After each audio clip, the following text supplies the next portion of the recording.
Hello, get all that rubble off me. What? Hello, I'm back. Yes, I think we were a couple of seconds early. Yeah, it doesn't matter. It makes a change instead of being late, being early.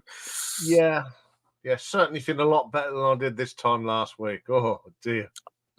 You look a lot better. Yes, I do. I feel a lot better. Even the hands are working, and it's really been cold here today. I know. Well, you saw the picture I sent you earlier. Yeah. I haven't gone out.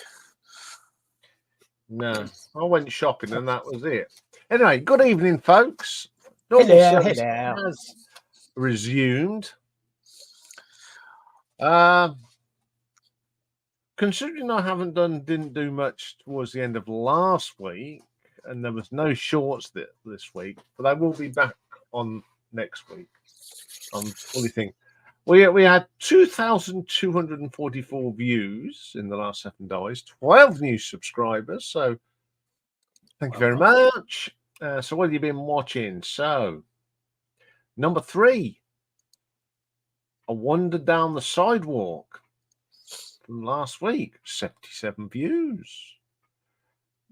Beach Boys Part 1 album ranking Part 1 was 109, but the biggest view last week was last week's Battle Royale between the Sex Pistols and Ian Dury. And because there wasn't any shorts, the only short that was watched most last week was Uriah Heep's Look at Yourself at 15. Good evening, Simon. Evening, Simon. Evening, Pulsar. Oh, good evening, Pulsar. Good evening, Mick. Coming in thick and fast. So the 28 days things, we've had 14,288, a whopping 86 new subscribers. What have you been watching in the last month? Well, you watched part 3 of my top bands, coming at 239. A trip down memory lane from the 28th of December 1971, 335. But still at the top is my part 4 of my favourite bands. And don't forget, on Saturday, me and Richard are doing a video involving the top 10 bands and their worst albums. Yeah. The top short is still the Christmas album by Jethro Tull. How that's still top, I don't know. Well, you haven't released new shorts, so yes, the thing I've totally cocked up how many I've gotten in the whole time, but it's about 273,000 or something, something like that. 1,421. We lost 3 subs this week, but that was understandable. I think I know where. Derek Riggs is still 4,015. Slade coming second at 4,429. And Status Quo still there at over 8,000 now. So I'll do what I've been listening to, because I think his nibs always wants to go to the loo. So he's standing at the door. All right, you go and do that, and I'll start doing Hatches Matches. Good evening, folks. Welcome to the new year again. Because we missed out on last week, we've got 2 weeks dispatches to get through, but there's only 12 people have passed. So going all the way back to the 4th of January, she was announced while we were live on air, but we'll mention it again anyway. Glynis Johns, aged 100. God love her. We also lost Marie Nilsson Lind, Swedish singer with the band Ain Busk, and of course David Soul, actor, singer, and all-around good guy. 5th of January, we lost Larry Collins, an American guitarist with the Collins Kids, and he wrote the song Delta Dawn. We also lost Del Palmer, English singer, songwriter, bass guitarist, and sound engineer, and he was also a long-term partner of Kate Bush. 7th of January, of course, we lost Tony Clarkin, guitarist, songwriter for Magnum. And Ian will be doing something for Magnum tomorrow, if I remember correctly. The 9th, we lost James Kotak, a drummer with Scorpions, Kingdom Come, and the band Kotak. The 11th, we lost the magnificent Annie Nightingale. A lot of us will remember Annie from her days on Radio 1. And she continued Radio 1, Radio 2, Radio 4, Radio 4X. She covered a lot. Good evening. Bonsoir, Romuald. Good evening, Mike. The 12th, we lost Audie Blaylock. He was an American bluegrass singer and guitarist. His death was announced on the 12th. And we also lost Bill Hayes, an American singer and actor. And he's best known for being the man who sang the Ballad of Davy Crockett. The 13th of January, we lost Joel Sonnier, an American singer, songwriter, and accordionist, and a Grammy winner in 2015. And on the 16th, we lost Peter Schickel, an American composer, musical educator, and parodist. He's best known for comedy albums featuring his music, which he presented as being composed by the fictional P.D.Q. Bach. He also hosted a long-running weekly program called Schickel Mix. So those are your dispatches. Do you want to do your bit, or shall I go on with? Carry on, because I've just looked. I've not listened to much, obviously. Okay. Because I've not been well enough. Not a problem. 36 today is a young man, Ronnie Day. He was born Guglielmone, but he's an American singer-songwriter, and by the age of, I think it was 16, he had sold 10,000 copies of a song, 9 Sleepless Nights. 38 today is Maria Rox. She's an Estonian pop rock singer-songwriter and bassist with the band Vanilla Ninja, and she's since gone solo. 40 today is Christy Lee Cook, an American singer, country singer. 41 today is Katie White. She's a pop musician with the Ting Tings. That's not my name. Also 41 is Joanna Newsom, an American harpist. And Samantha Mumba. There's a surprise for you. Irish pop and R&B singer. 44 today is Estelle. Born Estelle Soiree, English singer-songwriter and rapper known for the song American Boy. 45 today is Jay Chu, a Taiwanese singer and producer. 47 today is Richard Archer. He's a British rock singer, songwriter, and guitarist with the band Hi-Fi. 50 is Christian Burns, another British rock singer, songwriter, and guitarist. He used to be in BB Mac. 51 today is Crispian Mills. You might not know that name. You might know his spiritual name, which is Krishna Kantha Das. He's a British singer, songwriter, and guitarist with Kula Shaker. 53 today is an American rock singer with the band Korn, Jonathan Davis, not the rugby player. 54 today is DJ Quick, an American rapper. He was born David Marvin Blake. And by the way, you spell Quick, Q-U-I-K. 65 today is Bob Rosenberg. How many of you remember this American musician? He was in the band Will to Power, and he wrote Baby, I Love Your Way and Freebird Melody. Freebird Medley. 68 today is George Mark Colley, an American country singer. 70 today is Tom Bailey, English rock vocalist and keyboardist with the Thompson Twins, and he's also a record producer. 72 today is R. Stevie Moore. Now, he's an American singer-songwriter and a home recording pioneer. He's the guy who came up with the idea of lo-fi. Instead of having hi-fi, you have lo-fi. You use whatever equipment you've got at home. 80 today is Al Perkins, an American steel guitarist with the band Triple Play, and it's a case of not who he's played with, it's more who he hasn't played with. And 80 today, and this surprised Ian, Larry Legs Smith, the ultimate rocker with the Bonzo Dog Duty Bar.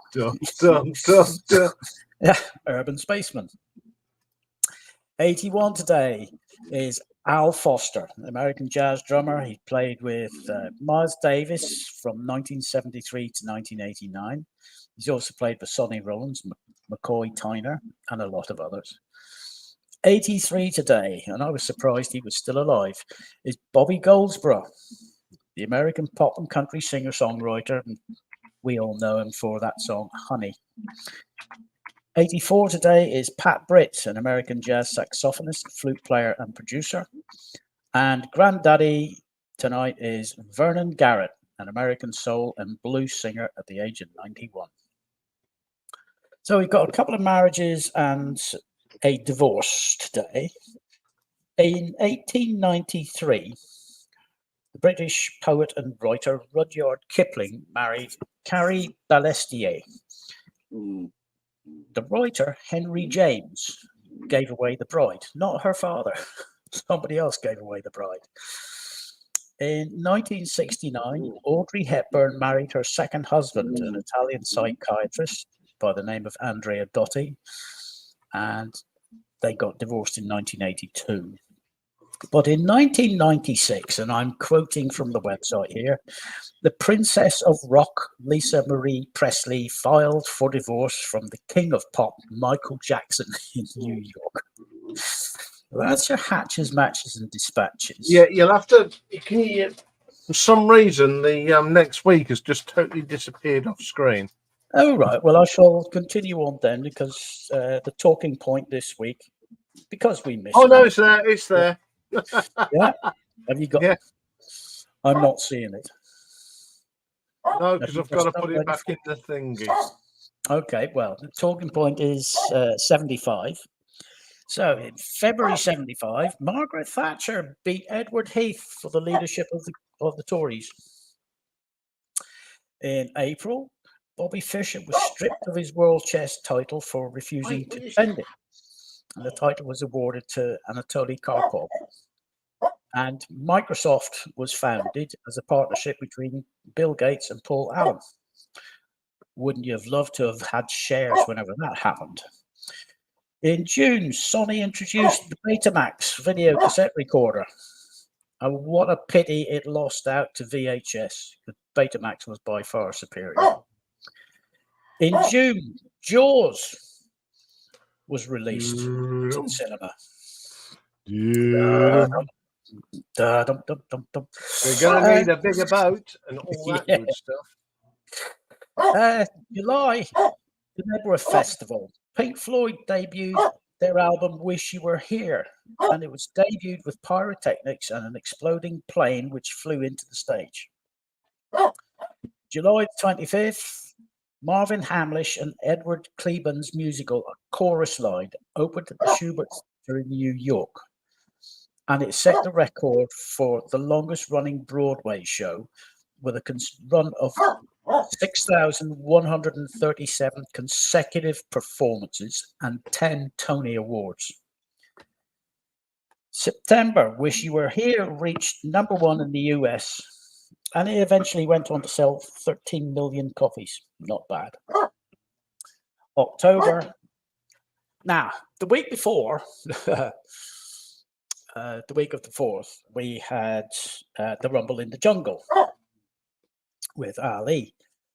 The following week, we have the Thriller in Manila. Ali stopped Joe Frazier in 14 rounds. November, the first performance by the Sex Pistols occurred at St. Martin's College in London.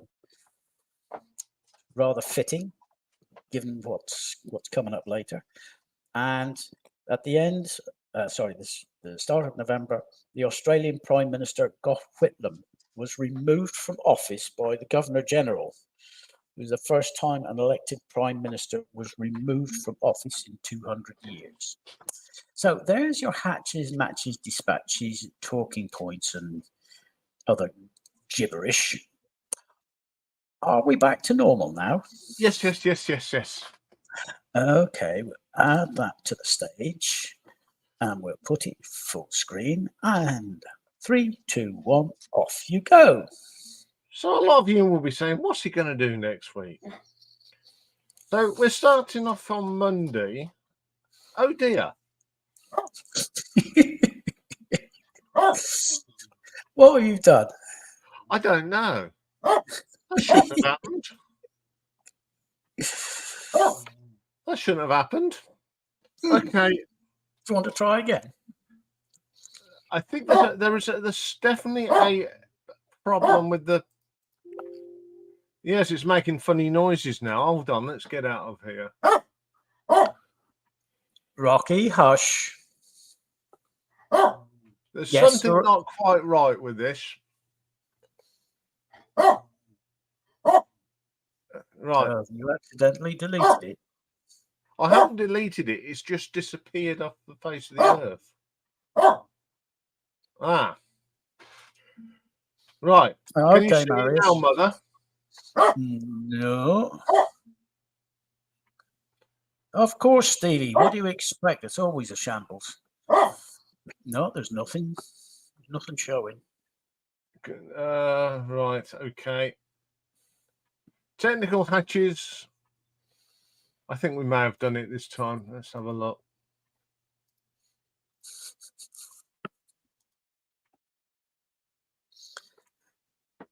Hey. Is it there now? Yes, there's Gandalf's Fist and Jerry Rafferty. Yes, that's all right then. Right. Okay, so whoops. There I know you go. what. There we go. Okay, So off yes, you go. yes. So on Monday we're going to do a bit of proggy stuff with Gandalf's Fist, and what a fine bunch of people there. Next week's classic album that's always forgotten about. One track's never forgotten about, but the album that it came off is, and that's City to City, and I'm sure you know which song we're talking about. I'm not going to tell you, but that is a great album. Tuesday, we've got part 2 of the Jack White story, and we're going to look at his solo albums. On Retro Ranking, yes, it's back, the Bad Song series, and we're going to look at bad songs from Genesis. I might get my head bitten off, but hey ho, that's life.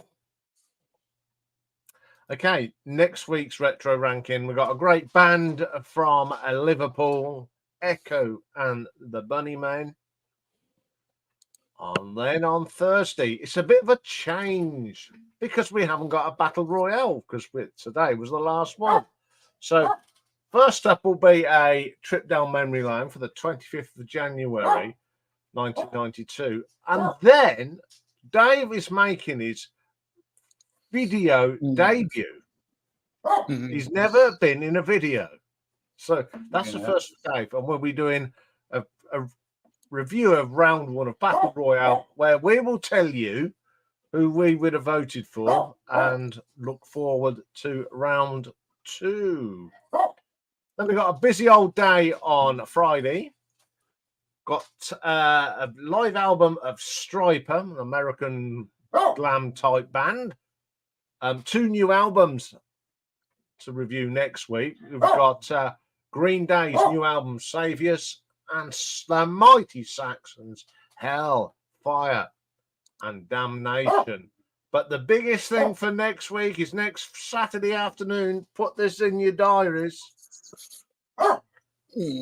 Round 2 draw, 3 p.m. with no cock-ups. Says you. I'm not guaranteeing that. Next week. Let's get rid of that and come back into the right. mix. There we go. While I remember it, and while I've got it up, there you go. There's the lifetime and last week's viewing figures. Yes, there we go. I don't know what's happened today. There's been I'll tell you what it is. It's a blooming update. It's totally caught me unawares. if you watch today's videos, it put the mic on the default and not my posh mic. So it all went a bit Pete Tong. Yeah, that happens today. sometimes. But I couldn't do anything until I'd finished. So, which was a right pain in the proverbial. So I'll put the link up. And why not? Now you nearly forgot. I have Yes. remembered. Yes, you have. Remembered because it's 20 minutes past. We've got to give results for 2 weeks. Yes. Of the Battle Royale. So, not last week, the week before, we had Boston versus the Stone Roses. Well, in the live poll, the Stone Roses won 15 votes to 14.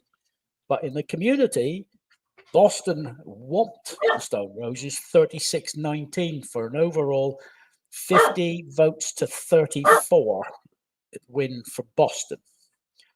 And then last week, the Sex Pistols versus Ian Dury. Nick, I'm sorry. You got an absolute whopping. Obviously, no live poll.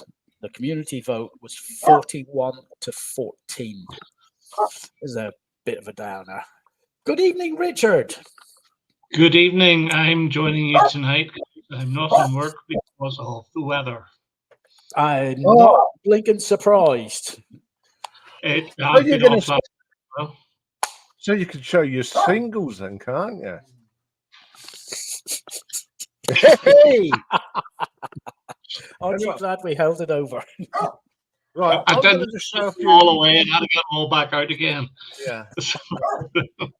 Anyway, I'll start thinking I'm going to show some bits of movies and TV trivia. So, Mr. Producer, can you make me big? Thank you. So, 1975, we had a lovely little film come out with Peter Sellers. The Return of the Pink Panther, and it's got that famous line, "Have you got the lessons for your minky?" We also had another Carry On film. This comes out regular, doesn't it?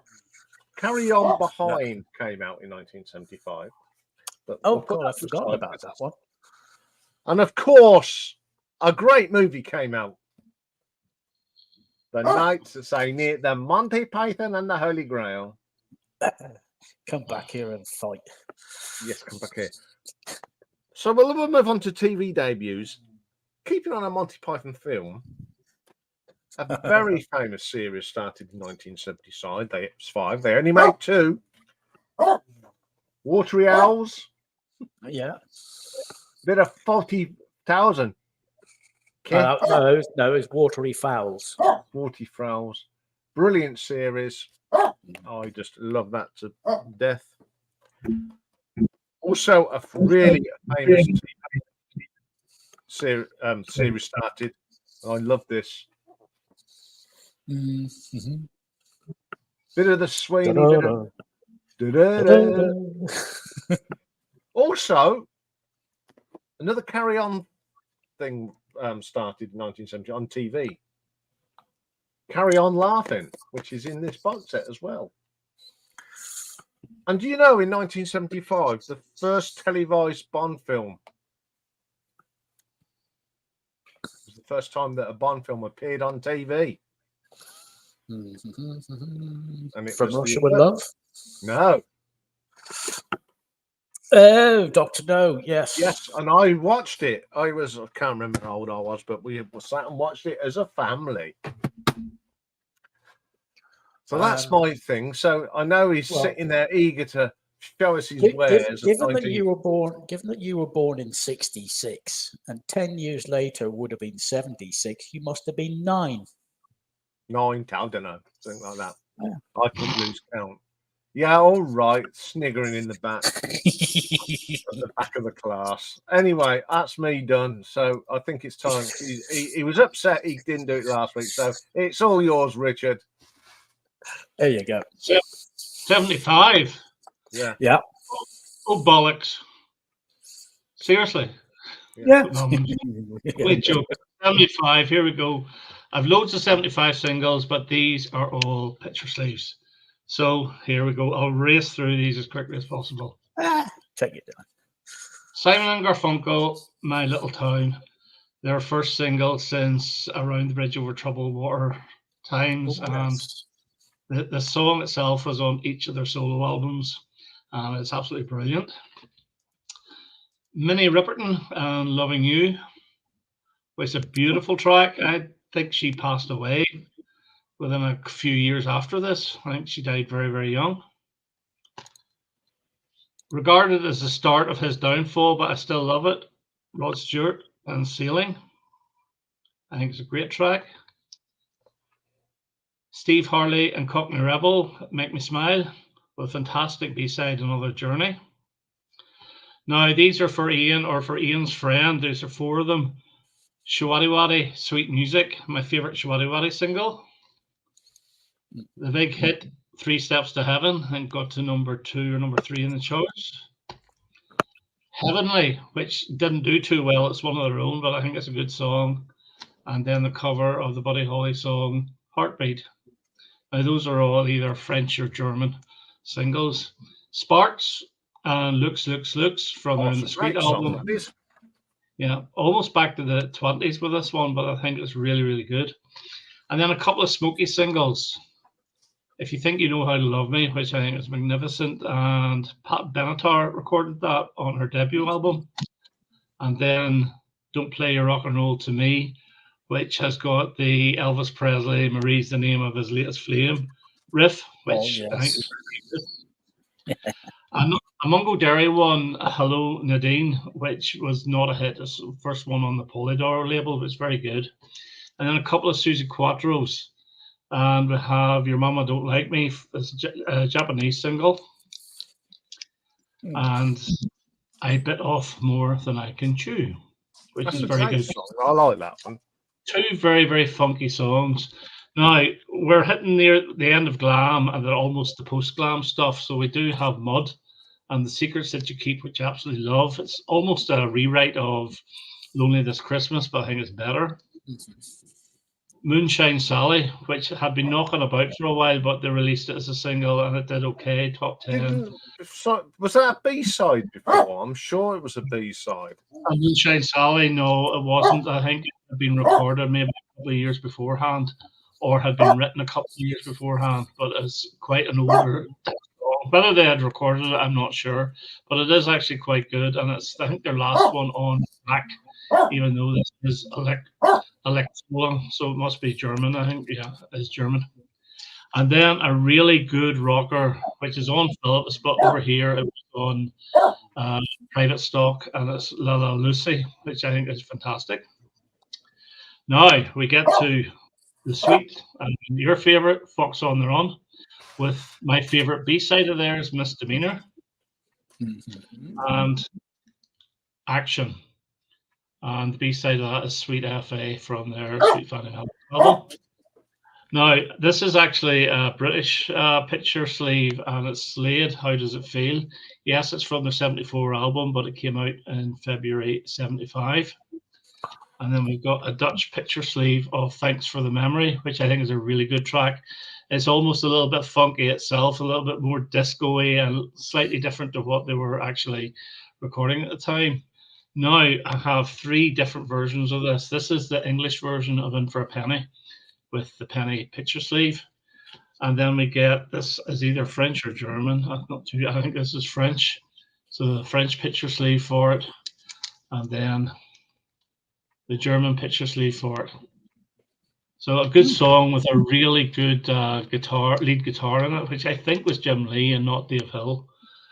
Then we have Wings and Listen to What the Man Said, which I think is their best single apart from Mull of Kintyre. George Harrison and You, which is from the dreadful album Extra Texture. It's the only decent song off it. And then we have the big one, Bohemian Rhapsody. This is the original 1975 picture sleeve for that single. So my brother, I got this from my brother. He bought it when it came out. We're 2/3 done. Roy Wood and Oh What a Shame, which is another classic Roy Wood song.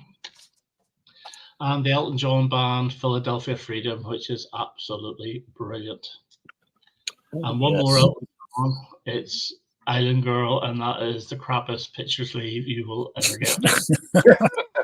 Not much imagination there, was there? No, just his signature. Mike Oldfield in Dulce Jubilo, and I'm not too sure where this was from because the B-side of it is an excerpt from Omadon. And then for you, Ian, Roll Over Oh, You you've got it as well. Yeah, I've got that. With Gerdongula, and I think it's Junior's Wheeling. Yeah, Junior's Wheeling. That's a great live EP. Now, I've finished it off. Actually, a few ABBA ones. This is Mamma Mia, which came out at the end of the year. Now, this is the Japanese version with a quite rare picture sleeve, the cartoon one. And then you have SOS. A single wasn't released here, but Bang a Boomerang. And they gave this song to Sven and Lotta in 1975 for them to try and get into the Eurovision Song Contest with, and it didn't work. But the actual backing of this is ABBA. It's just they took away the singing and made Sven and Lotta sing it, and it wasn't very good. And I think, with Rock Me on the B-side. And finally, the master himself, David Bowie, we have Young Americans. So, Fame with the B-side Right, which I think is actually better. And then the British release of Space Oddity with Changes and Velvet Goldmine on the B-side. And Velvet Goldmine is a song I wish had been on Ziggy Stardust because I think it's far, far better than It Ain't Easy, but wasn't to be. The last one of 75 for Bowie was Golden Years with Can You Hear Me on the B-side. So they're my 7-inch singles from 75. Excellent selection. You've got a lot of the picture discs. I mean, my Fox on the Run came in a plain black envelope. Oh, no, these are foreign. Most of them are foreign because, as I said before, the UK didn't issue pictures. Well, very, very rarely. It cost too much money. I think it cost too much money. I think the very first picture sleeve I ever owned was Alvin Stardust, Good Love Can Never Die. I've still got it. For some reason, never lifted it. But, yeah. So, I do collect 7 inches, and I think Mike Vinyl Spiral, he's doing the same now. I think he's more or less concentrating on, like, the punk gears. Oh, speak of the devil. That's Mike Happy birthday for when it was. Yes. Happy birthday for this week. He's not sure. Can you hear us, Mother? Hello. Yep. So, talking of ABBA, Lee's going to see the ABBA thing down in London on Sunday. Oh, right. Voyager, so I'm sure he'll give me a full insight on it. I'm sure it would be good. Yeah. Oh, yeah. Looked it up, Richard. Minnie Riverton, she died July 75. 79. So she died 4 years after. Yeah, I knew she didn't last too long. Magic, we're all in. Bonsoir, Romuald. Good morning, Japan. Good morning. Hi, Michael. Hello. So, are we all up here to show some fabulous records of 1975? Yes. Yep. Shall we let the birthday boy go first? Of course. There's another record I want to show in a bit because I've just had a look at the live poll and it's not going too well. No. You know, obviously the people prefer a pop band to a musical genius, but there you go. Anyway, 1975. Bit of prog here. Photograph Generator. Good Bluff. Good album. It is. It's one of my favourite Van de Graaf albums. Next up, a band that everybody thinks is German, but they're actually British, and that's Nectar. And this is a promotional copy of Down to Earth. Nice gatefold there. And my favourite Tangerine Dream album, and that's Ricochet. Came out in 1975. Absolutely brilliant. It's a bit more accessible than some of their other stuff. Although I must say I really like Phaedra as well. And then a couple of solo albums from members of Yes. That's Chris Squire and Fish Out of Water. I think that's his best solo album. I think so too. Yeah, it's absolutely lovely. So this is there you go. So it's sort of got a bespoke sort of label on it there. Really? Yeah, and another member. That's Steve Howe and Beginnings. And there you go. Another great. I'll show you the social life. There you go. That's the Roger Dean in all its glory. And then probably this is probably the worst biopic ever, and it's so bad that it's actually good, and it's Listomania. So this is biopic of Franz Liszt, and Roger Daltrey plays Franz Liszt, and they have the sort of the premise here that back in the day, in the mid-late 19th century, Franz Liszt was treated like a pop star, you know, and women would swoon and faint at his gigs or his recitals or whatever. So you got Roger Daltrey playing Franz Liszt, and it's got everything in it that you'd expect from a biopic about a 19th century composer. It's got the Nazis in it, it's got vampires in it, it's got Frankenstein's monster in it, it's got Charlie Chaplin in it, and it's got Ringo Starr playing the Pope. I mean, what more could you want? And the score's mainly by Rick Wakeman. It's not a bad album, but the film is absolutely terrible. But then, you know, we were starting to leave prog behind a little bit by 1975, and this wonderful album came out. I This wondered is if she would appear. Patti Smith's Ulcers. You know, it's a lovely album. I absolutely love this. And it's you know it's proto-punk, I think.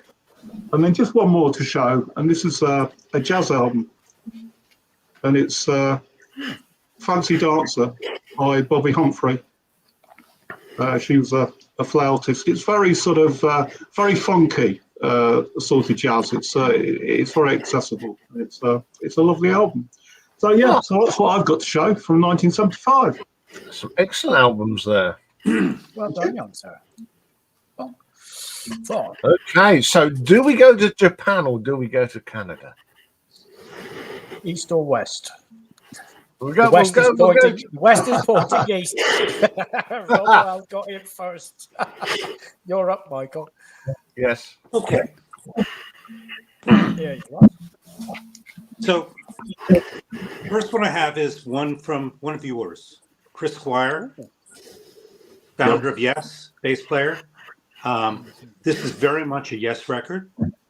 I don't know if I don't hear any oohs and ahs, so I take it that you're all familiar with it. Yes. Not a bad track on it. Yeah, that's a lovely album, Michael. Yeah. Bill Bruford, Mel Collins, Patrick Moraz. You know, it's the same usual suspects of that period and that prog ilk. From the U.S. debut, The Tubes.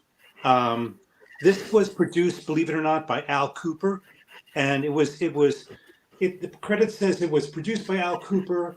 It was arranged by The Tubes, and then it was rearranged by Al Cooper. Suffice it to say that they never worked again. So it was a group of egos getting together, battling it out in the recording studio. But it's a great record, and it features Prairie Prince on drums, a fellow that George Borden is now featuring on his videos and his stories, and they're working together. So that's an interesting story to follow. Jerry Hall on the cover of Siren by Roxy Music. I bought this in 1975. The other records I've gotten along the way, but I've had this ever since it first came out. It was commercially very successful record. Love is a Drug, Sentimental Fool, Roxy Music. Ian Hunter, his debut, and he's got Mick Ronson on this. This has got Once Bitten, Twice Shy, which is a great track. I featured this in a short of mine, and it was produced by Ian Hunter and Mick Ronson. And that's a lovely album, Michael. Lovely. Yeah, this is a good album. Robert Palmer. He's working with Little Feat, and it's got a bit of a reggae vibe to it. And a lady's bottom. And a lady's bottom, which is rather flat. And let me see. Give Me an Inch, Make It Work. He's got Riverboat by Alan Toussaint. So he's working with a lot of Americans on this record. This is Leo Kottke, guitar player and a vocalist. This is a very early record by him. One of the only ones I have. Great recording, great audio engineering on this record, and another one that is a great audio file or audio recording is this one, Bluegrass. It doesn't even have a title. Yeah, just called Bluegrass Session. And I think I heard about this from Norman Maslow. It is a beautifully recorded record. If it's one of those records where it's not only great sounding, but it really makes your stereo sound incredible, for lack of a better descriptive. Freddie King, Burglar. Awesome. And this is probably the first Freddie King record that I bought. This is a Japanese pressing, and it's got an insert in it. And I just thought it was funny. Here's how they presented Freddie. It's a great photo of him. And I've got two more to go. A couple of dogs. Todd Rundgren's Initiation. This is really, really awful record. Hey. It kicks off with Real Man. Real Man. I'd like to read you the lyrics of Real Man if you'll indulge me. When I was a child, I thought as a child, I spoke as a child, I didn't know better. But now I'm a man, I look like a man, I'm as old as a man, and I should know better. Got my head in the sky, and my mind knows what it wants, but my body just drags me down.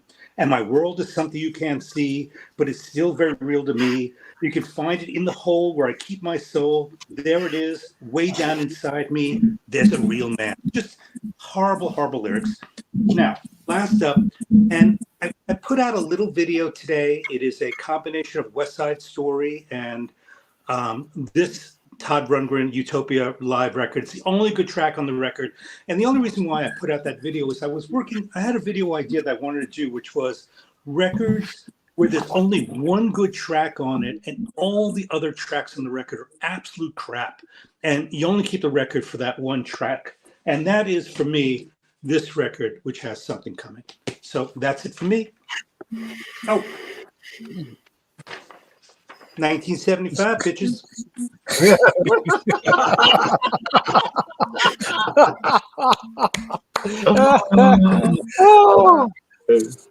Yes. You love putting in the Todd, though, don't you? Just to get Stevie excited.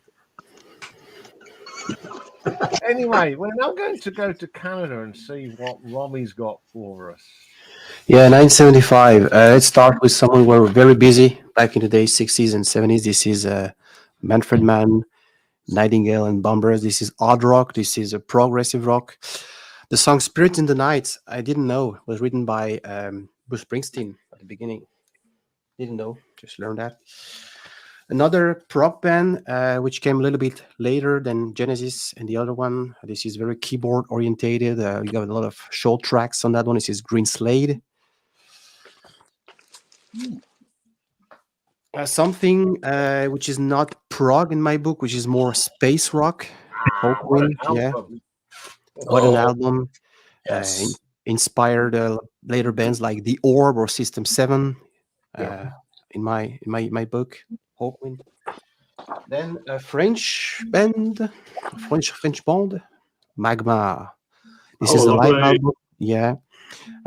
Christian Vander Christian Vander is the founder of the band. A huge Coltrane fan, huge personality. One of the reasons this band survived, because I can tell you, being a rock band in France was not a fun place. For true rock artists. Then we are crossing the border to Germany, Novalis, under the Brain label. They got amazing band like Jane, Rob Schnitt, just to name a few. This is they sing in German.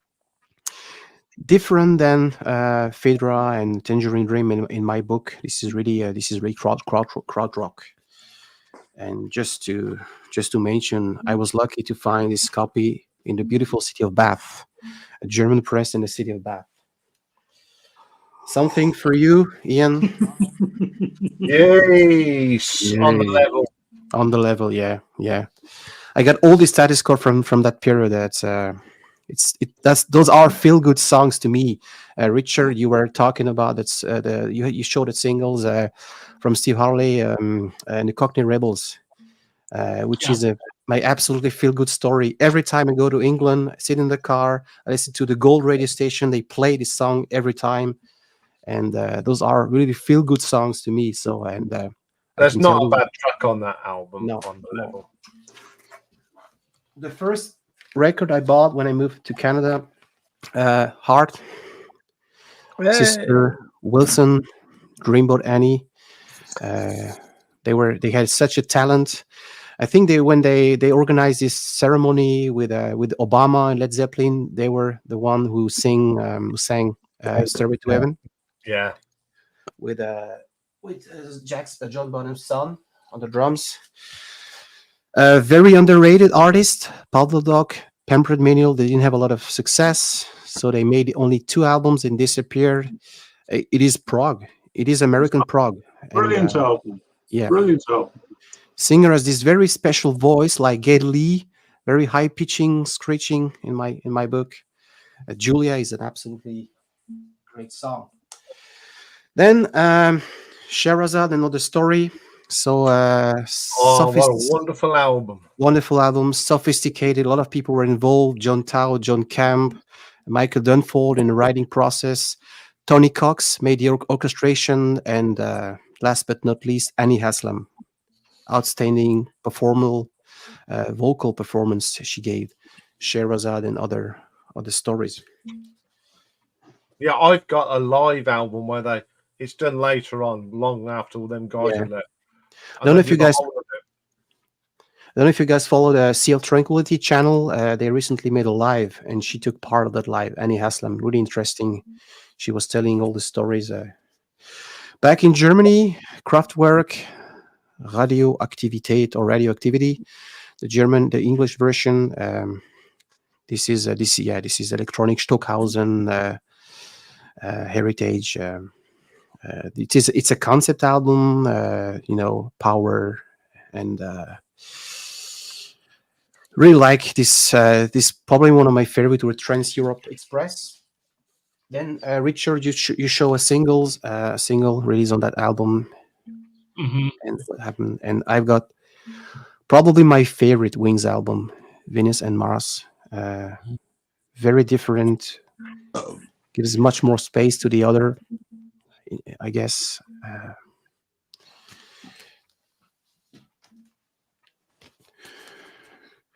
A Night at the Opera, excellent album.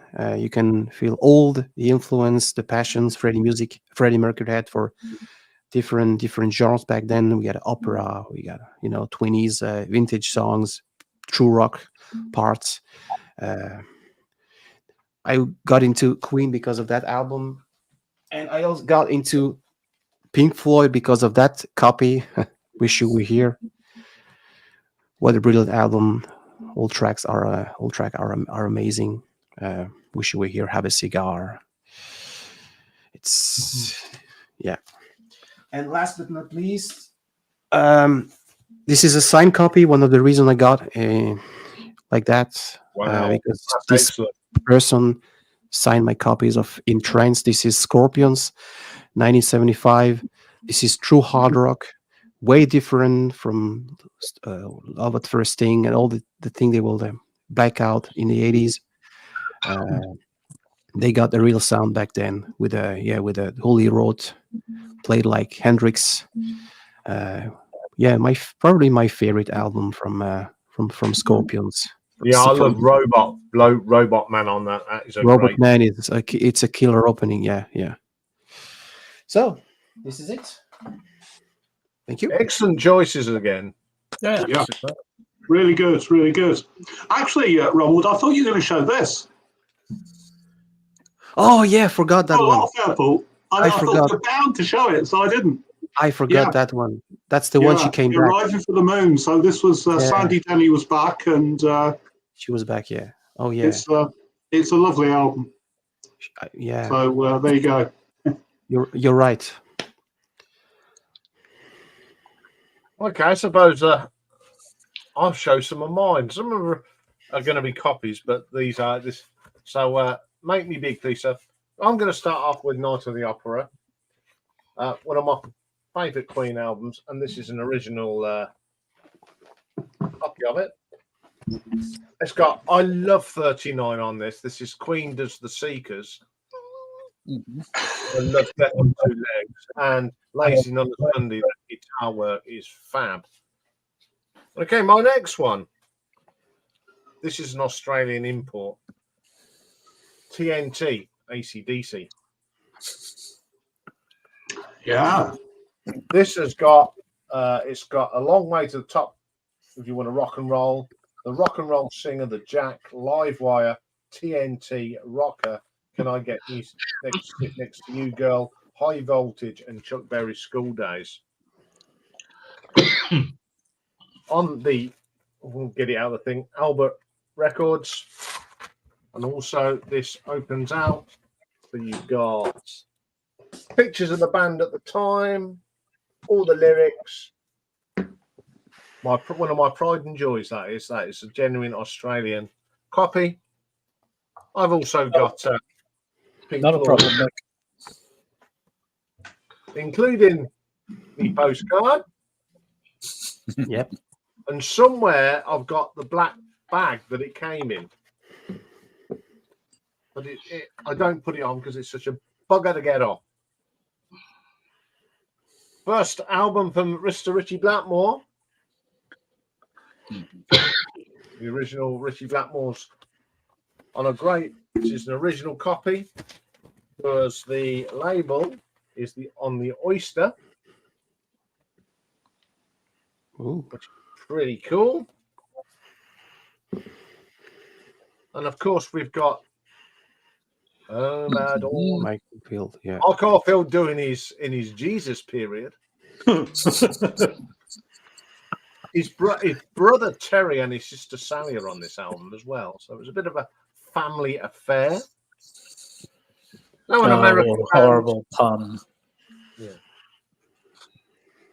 A bit of the Boogie Boys, a bit of Fandango. From ZZ Top. Really cool album, yeah.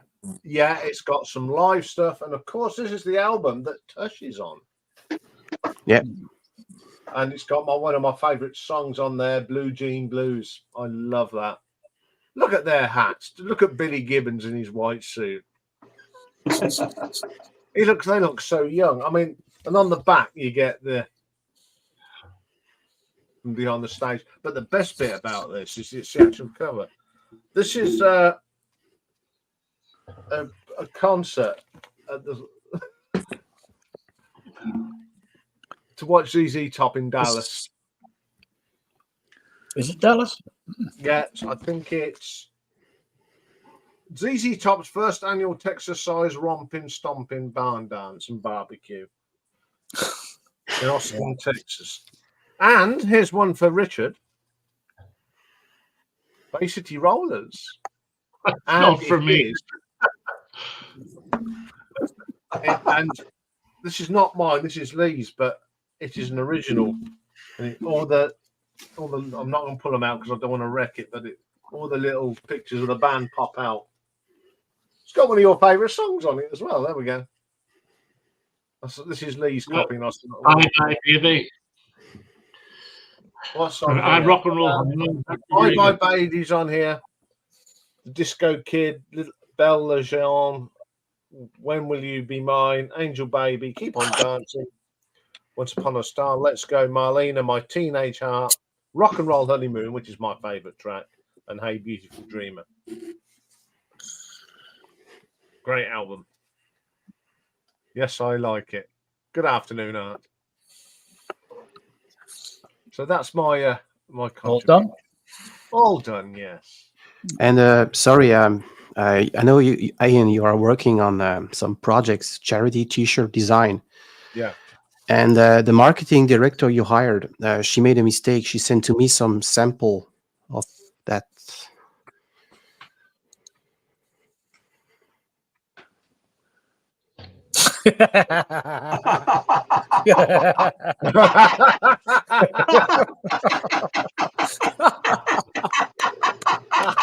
Brilliant. Oh, lovely, lovely. Nixon. I've only listened to one half of that of Pink Floyd Down West Museum. One was on my fan, then depressing and bloody awful. Oh, dear. Oh well, you can't please everyone, Nick. You can't. No. I've just remembered What? we had to do something, and I'm having a quick look to see if I can find. Oh. No, it's gone. It's gone. It's gone. Never mind. Not to worry. Okay, continue. Carry on. Carry on. Okay. Anyway, Mike. PJ Yeah? Harvey. No, there's not many PJ Harvey fans out there, are there? No. I mean, I can't understand it. I mean, the woman's a genius, and this album, it's an absolute masterpiece. And it's not just me that thinks that. PJ Harvey thinks that as well. This is Polly Harvey's favourite album, and it is absolutely brilliant. And yeah, I can't understand it, but you know, there you go. You know, we're all different, aren't we? But you know, you just have to look at the music on here. It's got everything.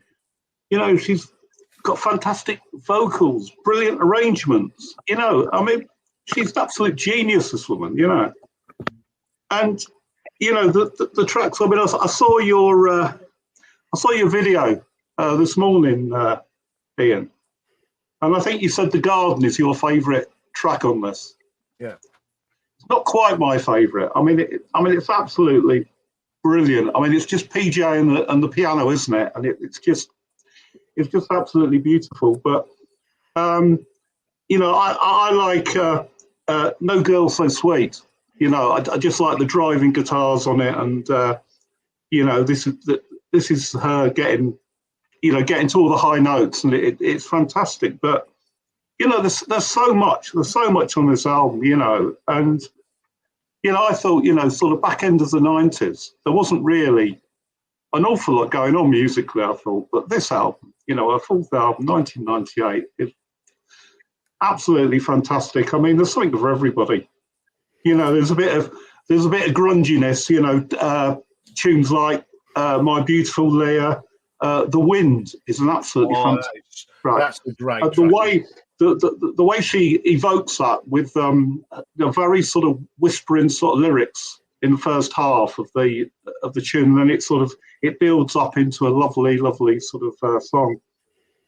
And you know, Joy, I think that's one that sort of kind of divides people a bit. Again, it's very, very grungy, and it's, you know, very, very distorted, and she spits out the lyrics, and it's fantastic. And, you know, this album was made when she was, you know, she just split up with Nick Cave. And, you know, she did what she does, and, you know, she went away to a retreat for a while, and, you know, and this album came out of it. And, you know, and I mean, you know, it's not just that. I mean, here's the demos, just as good. You know, excellent versions. Saying that's the album. And you know, if you want to listen to it on CD, listen to it on CD. It's brilliant. Come on, folks, vote for it. Remember, it's my birthday this week, so you'll be let me down if you don't. That's all I have to say. That's all I have to say. Bribery and corruption. You should be a politician. Yes. yeah, vote for it for me. You don't have to like it. You know? I mean, I have the honour of sharing her birthday. Yes, he said. Yeah, I'm 3 years older than her. Oh, record hound, please. Oh no! Oh, Darren, that is a terrible joke, Darren. That's one of the worst yet. It's good though. I like that. Okay, we just yes, I like that one as well, Charles. Just getting dressed for us. I think he looks ready. Yes. Hello, folks. Hi, Stevie. Hello. How you doing? Let's do a bit of swapping round. Let's put him so he's trouncing all over his good friend Michael. Put Michael at the bottom because that performance was awful.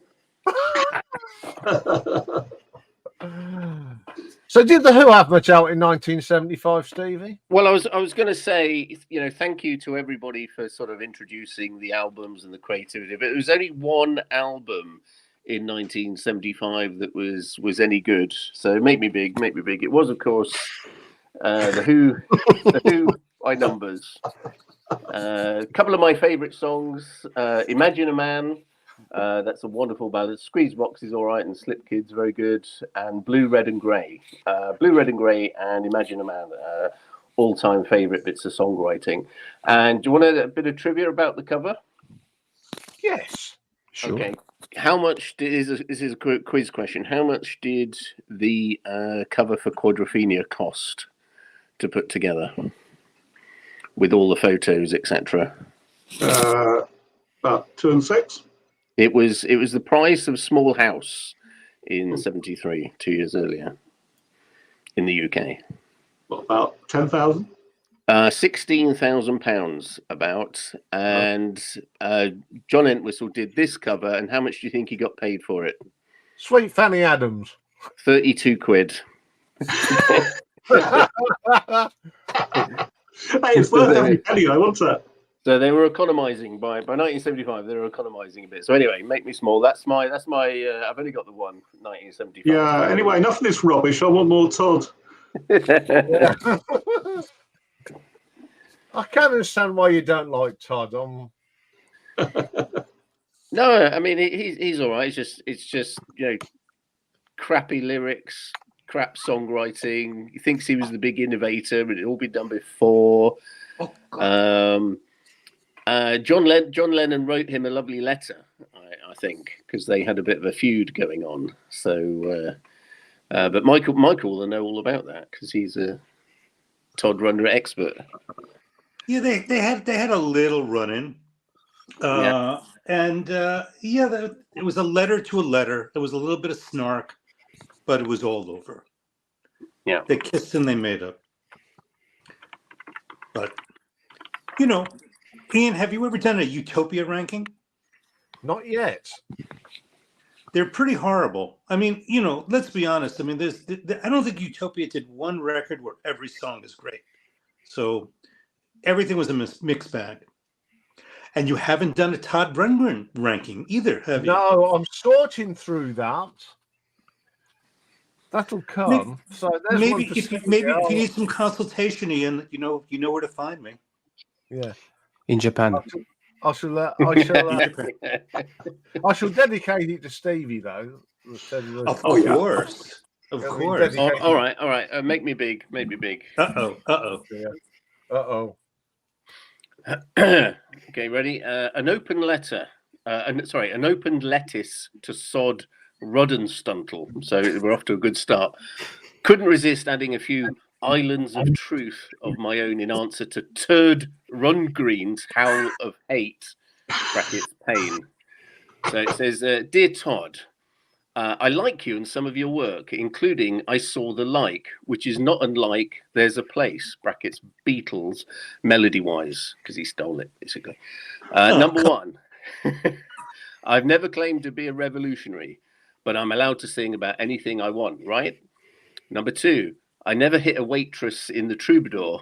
I did act like an ass, but I was too drunk, so shoot me. Number 3, I guess we're all looking for attention, Rod. Do you think I don't know how to get it without revolution? I could dye my hair green and pink for a start. Number 4, I don't represent anybody but myself. It sounds like I represented something to you, or you wouldn't be so violent towards me. Brackets, your dad, perhaps. Very personal. Number 5, yes, Dodd. Violence comes in mysterious ways. It's wonders to perform, including verbal. But you know all that kind of mind game, wouldn't you? Of course you would. So he's getting very insulting now. Number 6, so the Nas used to do like heavy rock, then suddenly a light pretty ballad. How original! Exclamation mark. Number 7, which gets me to the Beatles, who had no other style than being the Beatles because he insulted their style. That covers get a lot of style, man, including your own to date. Yes, God, the one thing those Beatles did was to affect people's minds. Maybe you need another fix. Somebody played me your rock and roll girl private song, but I never noticed anything. I think that the real reason you're mad at me is because I didn't know who you were at the Rainbow, LA. Maybe that time you came in with Wolfman Jack. When I found out later, I was cursing because I wanted to tell you how good you were. I'd heard you on the radio. Anyway, however much you hurt me, darling, I'll always love you. JL. Thank you. You make me small. Oh, there. Yeah, good stuff. There's John Lennon's response to criticisms from Mr. Rundgren. Well, it's a bit like go back to this album, right? It's nice. It's basically Elf. Yeah. Minus their guitar player. Yeah. And the only reason that happened because Elf were touring with Purple at the time. And I think Richard got fed up of all that soul stuff in Deep Purple. I think he just says, "Can we go and make a record?" They made the record, and then in true Richie Blackmore stuff fashion, he sacked a lot of them. Yeah. He didn't like Gary Driscoll because he was a ploddy drummer. The only one he kept was Ronnie, and the rest of them were gone. So bit of a same sort of thing, isn't it? Jumping on the bandwagon and all that sort of thing. But... So why did Ronnie James Dio leave after Rising then, or was he sacked? It was after LA Connect. It was after the Long Live Rock and Roll. See, He wanted to carry on writing Demons and Wizards and that sort of thing, but Richie wanted to break America. Right, and he really wanted to get into the American market, and I think he'd already decided that he was going to do Russ Ballard Since You've Been Gone, and I think Ronnie didn't take to that. Well, where did Graham Bonnet come from then? Was he famous in any other band? No, I don't think he is. I don't know where. He just liked his voice. And then he came. And he only lasted one album. He didn't really look the part because he had the shades on, the really almost Joe Strummer type hair as well. Yeah, and he used to wear Hawaiian shirts. Oh, did he? Who suggested Todd Rundgren? Me. Well, what about Todd Rundgren as a producer? He just did. Who did you do today? Grand Funk Railroad. Ray Thomas Baker. Why not do Rundgren as a producer? Because I know I've got a couple of Rundgren produced albums. Yeah, I think I'll do something. I didn't realise how much work Roy Thomas Baker had done. I know he'd done a lot, but before he even started producing, he was working with Tony Visconti. Can't get any better than that. But I didn't know he worked with David Bowie or even T-Rex. When was that? Yeah, that was when he was. I think when he was working at Trident Studios. All right, so I think he was working with Tony Visconti. All right, okay. But he started at 14 at Decca Records. You know, it was just an incredible body of work. Here's a question for you. Ramon showed a Renaissance album, but what links does Roy Wood with Renaissance? Does anybody know? No. Oh, can you show that again, Richard? That looks brilliant. Yeah, make him big. Let's have a look. That's Oh What a Shame, the single from '75. Oh, that's brilliant. That's brilliant. I'm really jealous of your 70s picture sleeves, Richard. But they're all of mine are in generic. Yeah, well, that's because you've got the normal. I've sought out these. Like, I know you're collecting the punk singles, and I'm jealous of that Mad Eyed Screamer gatefold sleeve that you got. Oh, yeah, right. But Roy Wood, what links him with Renaissance? Does anybody know? Did he write something for them? He did, but why did he write something for them? Was he having a bit of a ding-dong with Annie Haslam? He was indeed, yes. They were together around the time of the album Annie in Wonderland. And he wrote 2 songs, and damn if I can remember, something like I've Never Been in Love or something like that, and one other. So there's 2 Roy Wood songs on her Annie and Haslam album, which is not a bad album, actually. Yeah, Sam says we should have a mod theme brand label dress code per week.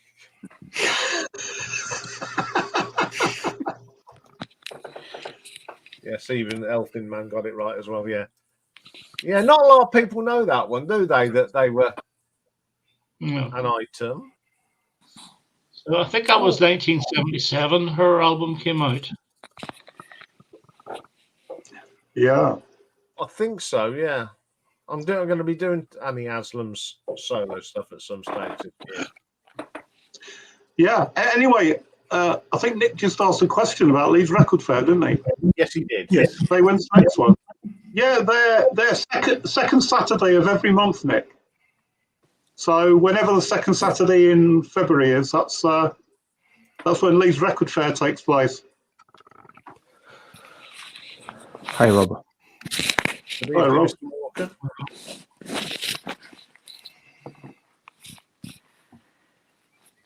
Let's do that bit. Yeah, I don't know when the next one in Northampton is.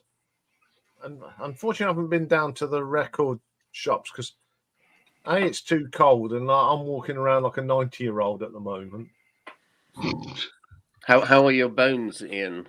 I saw you talking about your bones. The fingers are moving a lot better, but that's because I put them in water and do like hand exercises in water. The knee's gonna never get any better, but until I have something done with it. But the other bit with me cold thing, I'm totally okay. I don't think could have sat here last week. I mean, my head was going, so went to bed. But the good news was I caught up on all your videos. Oh, yeah. Right. Any favorites? Any favourites? I'm not going to say they're favourites. I mean, I've caught up a lot of Richards of his years because there's so many there. So I've caught up with them. Watched all your vinyl tags and been watching your Who. I did do an afternoon of doing Stevie's Who shorts. Wow. And try to get them in some sort of order. Which ones particularly? I did like the Tommy, not the Tommy. Was it the Tommy ones? Well, there's the Who live at the Isle of Wight. Yeah, I loved that. That was great.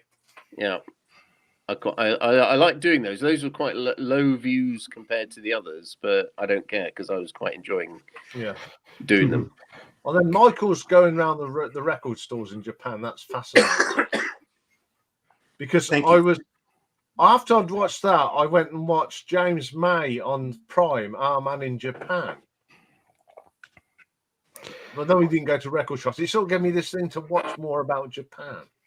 I'm really fascinated with Japan. Can we say Michael's video was the best 24 tag? No. Okay. All right, we can. I thought that was brilliant. The best intro. Yes.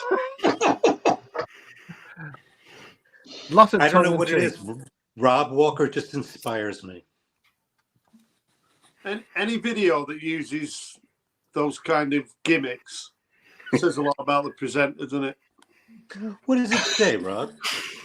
Can I just say? I mean, you know, I talk to Michael, and I do suggest a lot for his videos, but I do not condone any use of the Prophet Muhammad or any clerics, peace be upon them, or anything like that. So this had nothing to do with me. Made me laugh though, at the start. Yeah. You're safe for the jihad.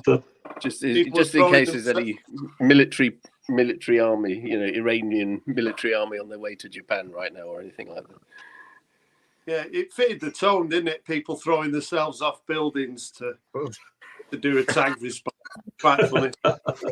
It was a good one. Yeah, I found it highly amusing. Yeah. Rob, I have a question for you. So, obviously, your vinyl tag was pretty successful in terms of responses, but there were some other themed vinyl tags, and I know you're a metrics-driven guy. So, how many responses did you get? It's not my vinyl tag. It's not my vinyl tag. Well, Rob, you're getting into semantics here. The vinyl tag that you put out in numbers compared to the other vinyl tags responses, how do they compare? Well, yeah, it's a little bit unfair, isn't it? They're just kind of responding to the tag fever, aren't they? I mean, Richard will tell you, I think like 3 years ago, I messaged Richard and said there's no tag, and Richard said if you do one, I'll respond. Yep, that's correct. Yeah, so all these people who like throwing me under the bus saying, oh, you can't wait to get a tag out. In 2022, there was no tag because Andrew Tales from the Crate. We were waiting, Richard, weren't we? We were waiting for it. It was nearly the 3rd of January. Now, normally it drops on the 1st. And the 3rd of January, you messaged, and I says, I don't know, I haven't seen it. And then you even said to me, should I do one? Yeah, go for it. Yeah. And it was very successful. Last year's was even more successful. And then this year's, I think, you've beaten the other two. A shadow of a doubt. I'm not doing it next year, though. Someone else can have a go at it. I don't know who's. We'll be fighting over who's going to do it, but I'm not doing it next year. So, Mr. Modesty. Rob, yes, go on, Stevie. Sorry, I have noticed, Rob, just to pick you up on something. I watched a few of the tags, right? Yeah. And I saw a comment from Rob Walker. Okay, which I don't know. I can't remember which tag it was, and it was like something like "great video, easily my best video this year." All right. Then I watched a few more, and I kept seeing very similar comments. You weren't cut and pasting into people's. I've seen this about 5 or 6 times now. I'm not throwing out any accusations or anything, but I'm not saying you're sat there cut and pasting the same comment, exactly the same comment. I've got fatigue. You get fatigued though, because you can't watch. Because most. How many have you actually watched, Rob? How many have you actually watched? I've only watched about 6.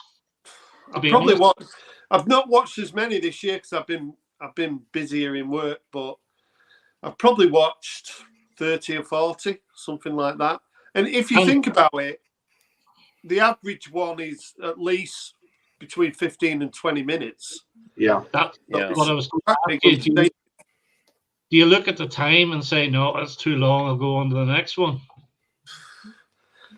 A lot of the time, if it's someone who's got a brand new channel, then I will usually watch that because I like to put that in my community, you know, to give, because there's no, I mean, Richard, we all know what it's like to have no subscribers or to have low subscriber numbers. So it's the most difficult thing is to get your name out there. So if people can just help a little bit. I know people criticize Rachel's ghost someone goes on there, you can pick up 20, 30 subscribers quite easily. Yeah, I mean, I did watch some of the people I'd never heard of. I mean, obviously, I watched all you guys because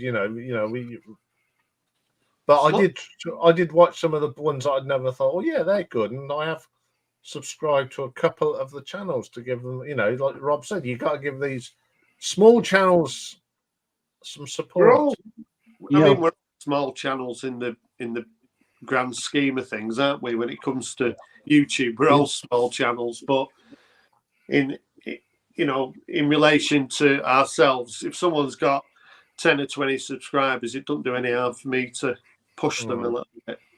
But there's a lot of sort of Germans, and French and Spanish people. I watched a couple of French and a couple of German videos, and watched it with like the auto translate on, and I thought that was quite good. Some really nice families from France and Germany have put videos up. I think there's 281 on the playlist. Probably between 30 and 40 aren't English speaking, so I quite like that. That's brilliant. I mean, it's what we need, isn't it, to discover people who are a bit different from us.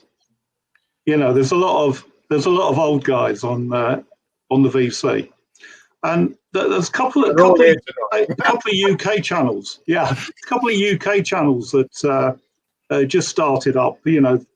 With the vinyl tag or shortly before.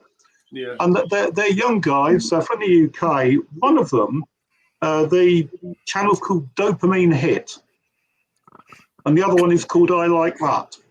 And they're pretty good, and I think they deserve our support because, without younger people on this, it's just going to die a death, isn't it?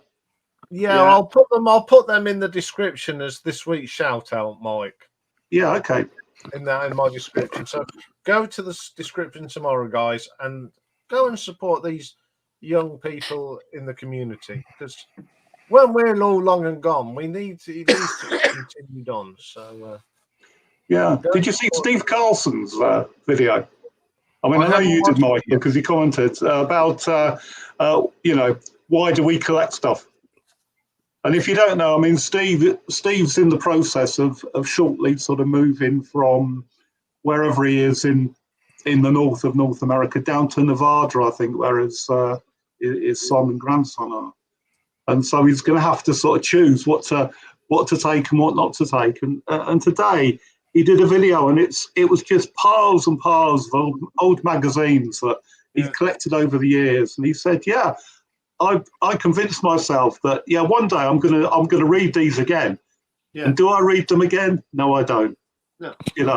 They just gather dust. Yeah. And I think that's the thing about us. We're collectors, and sometimes we get a bit carried away, don't we? Yeah, I don't want to hear people saying stuff like that, though. It kind of depresses me a little bit. I'd rather deal with it internally. I don't need someone. I don't need Steve Carlson to tell me about my deficiencies. I'm fully aware of them. I know. There is that, but sometimes you need, somebody to give you that little nudge. So that thumbnail picture as well. That did me in as well. Oh yeah. Yeah. These thumbnails where he's like pulling his hair out or whatever. Oh God, yeah. I know. Yeah. Concert Buddy is the worst for the thumbnails, isn't he? Because he's like he stopped short just to like having a picture of a nuclear bomb in the background. It's ridiculous thumbnails. There's another one. He called Vinyl Spins or something. I think he's similar. He always has like a thumbnail with himself with a stupid expression. And then there's this book that keeps going. Yeah. Well, I didn't like seeing, but Or you get the one where it's. Yeah, Nick. Nick, you are a bit different. You're special, mate. Yeah. if you know what I mean. He's a legend. He's a legend. Yeah. Ian, you were saying about the Isle of Wight shorts that I did. Okay, I'll just show you this. Can you see this? Yes. This is the thumbnail for a video that I did because I got those shorts from like a concert video, which was like the DVD, The Who and the Isle of Wight 1970. So I put together a video in the run up to Christmas, all this sort of between the songs where they were having banter and, you know, Pete Townsend slaps Keith Moon around the face and they're kicking stuff and like Keith Moon's repairing his drum kit mid-song and all this stuff going on. So I put this video because I thought that would be quite good. It's about 18 minutes. And then it tried to upload it and it was blocked worldwide everywhere. And I did about 6 different versions of it and they're all blocked. It was like telling me it was like 1.5 minute sections were blocked. So I was like rejigging it. And then I found out the whole thing was blocked. And then all the videos of the concert on YouTube suddenly disappeared. So it had been blocked worldwide. So complete waste of time. So now just to be aware, you know, it might be worth checking that you can upload it because you can upload things in a short, less than a minute, because they don't mind shorts. But any long video that's you know blocked worldwide, ridiculous. So that was a video that never saw the light of day. Oh, that's a shame. That would have been an interesting one. It was quite really funny the way they were interacting with each other, and you know. But anyway. Yeah, I think my one is when I put some of my shorts, it goes partly blocked, and it's always Belarus and Russia. Yeah, Belarus and Russia, yeah. What? This is the first time I've ever seen anything blocked totally worldwide, you know. But the way they did it, they just blocked like a minute or a minute and a half. So you're under the impression, oh, it's just that bit, but and you redo it, and then they just choose another minute and a half. If they tell you in the first place, oh, by the way, it's all blocked. And then I noticed all the other videos disappeared. They tried to punish you, Stevie. I know. But they want you to waste your time. Yeah. There are some bands though that will block everything you put up. Eagles are renowned for it.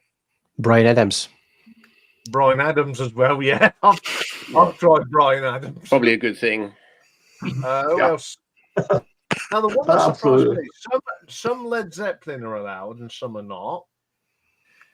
AC/DC, their later stuff gets a worldwide block, but you can upload their earlier stuff and it seems to go through easy. It's just record labels. I think it depends on the record label, doesn't it? Yeah. I don't understand it because you're actually promoting their music. Exactly. Yeah.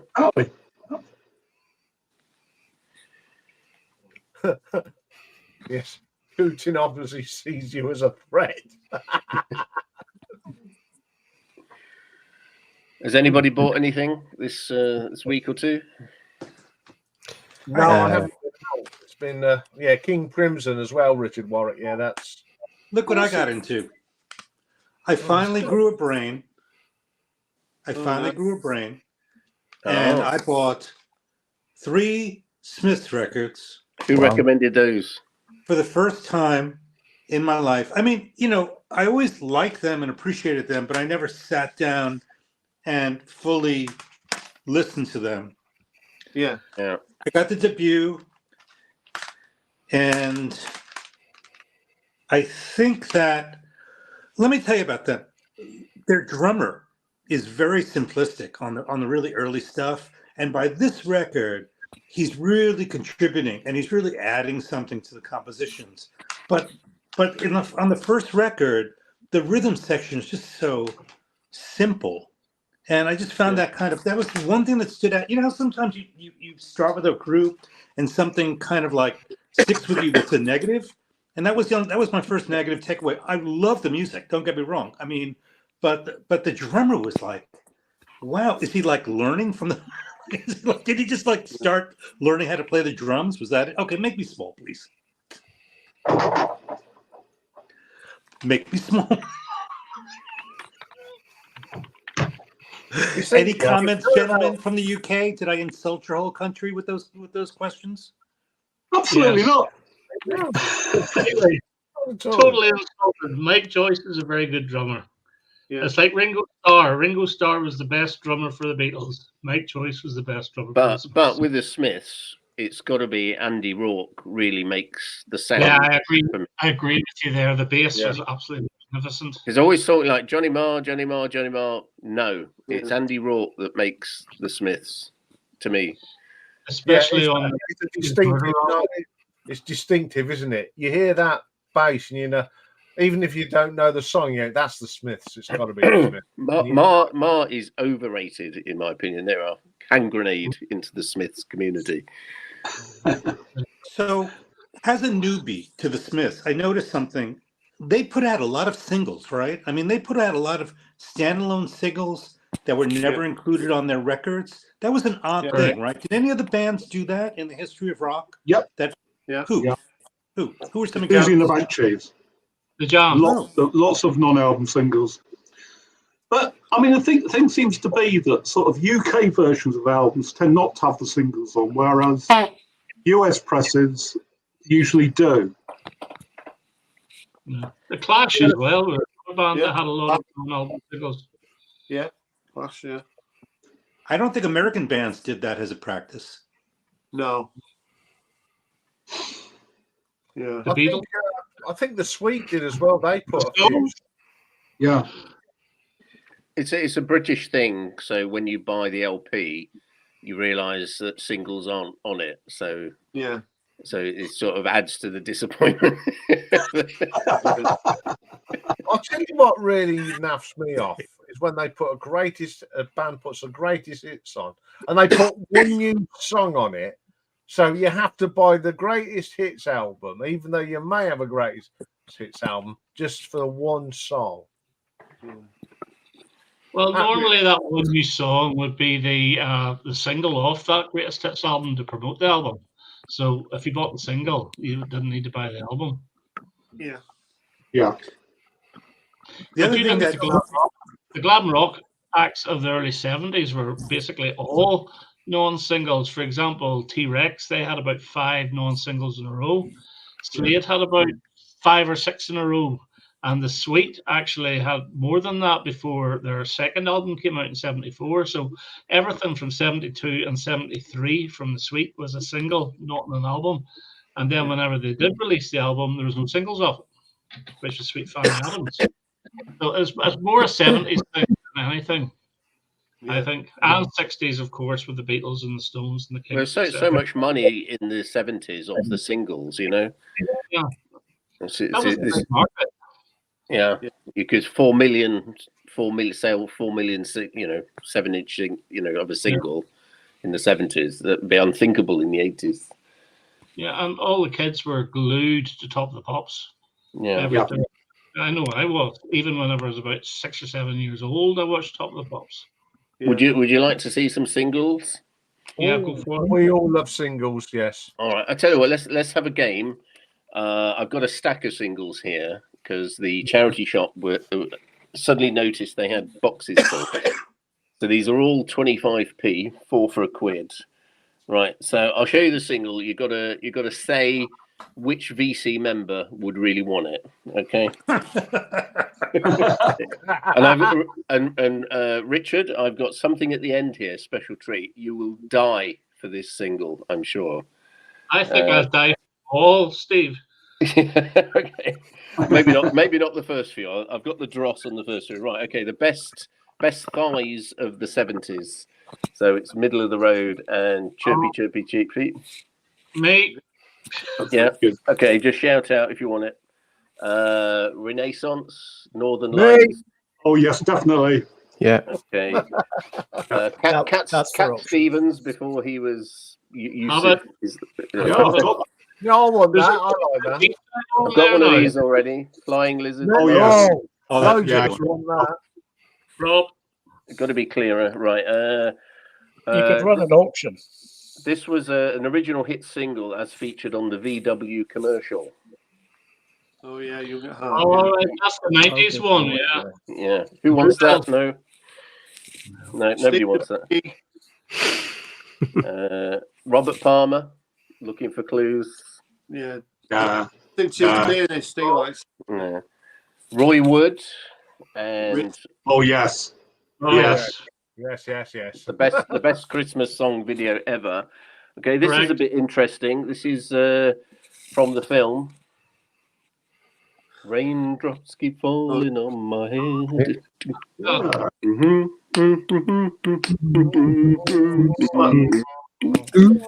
But that's not the actors from the film. Who are those people? They're like interlopers. Well, I don't know. It's Two random people that were in the park. It's actually I think it's a Spanish copy. You got me. If anybody can help, put it in the comments. Yeah. It's Spanish. Okay. Forever Autumn. Me. War of the Worlds. Great song. Yeah. I think this is favorite shirts. Oh yeah. Oh, that's Rob. Isn't that fantastic day? That's fantastic day. Hang on a minute. Hang on. You're getting everybody's addresses for all the shipping costs you're going to incur, Stevie? B-side is Ski Club. Fantastic day, isn't it? Sorry, my apologies. Fantastic day. You're absolutely right, Bob. It's, Ivor Walker. It's on its way to you, Rob. It's on its way to you. Right. Okay. Rolling Stones. I have that. Okay. Aha. Manhattan Skyline. No, not. I didn't like that one. No, I did like it. I like that. I do. Lovely guy. My brother actually met him. It's a different corner. George Michael. Everyone's gone very quiet. Nobody wants to. ELO. Hold on tight. I've got that. Yeah, that's fine. I've got it in a picture cover though. ELO. Shine a Little Love. Yeah, I've got that on a picture cover. Okay. Who's this by? Second that emotion. Japan. Yeah. Japan. I'll keep that because I want that. Now somebody likes this guy. Midjure. Yeah. Oh, Cool in the Wild. Cool. Yeah. Yeah, that's a good song. Yeah, I'd have that. You'd have that. Okay. How about this one? yeah. Oh, brilliant. Absolutely brilliant version of Song, that. yeah. That's me coming up on here. Warming up. Yeah. Visage. Oh, the Dame Don't Cry. Oh, what a great record. Is that the right pronunciation? Visage. Visage. Visage. Very Visage. Newman. Yeah. No, that's Nick. That'll be for Nick. Yeah. That's one for Nick. Nick's Another one for Nick. Oh yeah. No, that. Oh, I love that. I did that this week. Yeah, it's Right, good. okay. Love that band. I think this might be for Nick, or it might be for Michael. Who's that? Oh, that's Kevin the Rose. brush. Oh, that's very nice. Oh, because of I don't you, know brush. that song. Yeah, Brush Brushstroke. Yeah. Yeah, okay. For me. Michael, maybe. Brilliant. Oh, I'd like that very much. That's Oh, I'd rather like that. Oh, Rest yeah, in that's peace to the band, that's hasn't a good it? one, yeah. Okay, Put that in the it's all post on for the me, way. would you, Stevie? Pack these up. Okay. Don't send them COD, Me, though. me. Hey, lovely. So that's Sensational Alex Harvey Band. What's I on the think B side of that? Sultan's Choice. Oh, great tracks. Okay. First come, first serve. Oh, yes, Yeah, definitely. Yeah. I think that's more Mike. It's That's his fantastic birthday. help. Another one for Mike's birthday. Oh yeah. Oh, yes, yes. Oh, no, Sinful. Yeah, I love War. You know, that's a good single. I'm thinking Harris Pilton for the next one.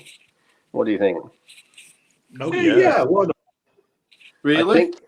I think. Did he say he liked Mark Almond at some stage? No one I owns believe he up did. to that. No, don't do Who it for gives me, a Mark. shit? If you're watching, Harris, we don't give a shit if you like us or not. So that's an EP, Mark Almond. So, Yeah. Yeah. You must have spent your whole paycheck at the charity shop there, Stevie. Where did you find all these? There's a four for a quid. The charity shop was having a clear out. Okay, first come, first serve. I've got that. Don't need that. I've got that, yeah. They've all got it. Right. Yeah. I think Rob might be up for this one. He's probably got it. I don't know. Which one is it?